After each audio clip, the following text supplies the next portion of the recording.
আসসালামু আলাইকুম ওয়া রাহমাতুল্লাহি ওয়া বারাকাতুহু।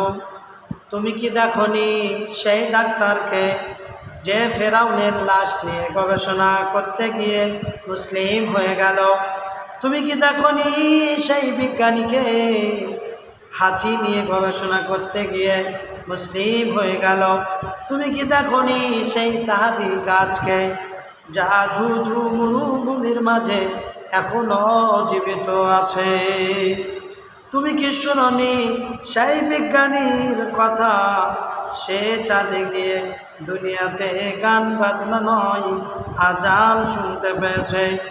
তাহলে কেন তুমি হতাশ যখন তুমি সত্যের পথেই আছো? সত্যের পথে নির্ভর হও আর বলো সত্য এসেছে এবং মিথ্যা বিলুপ্ত।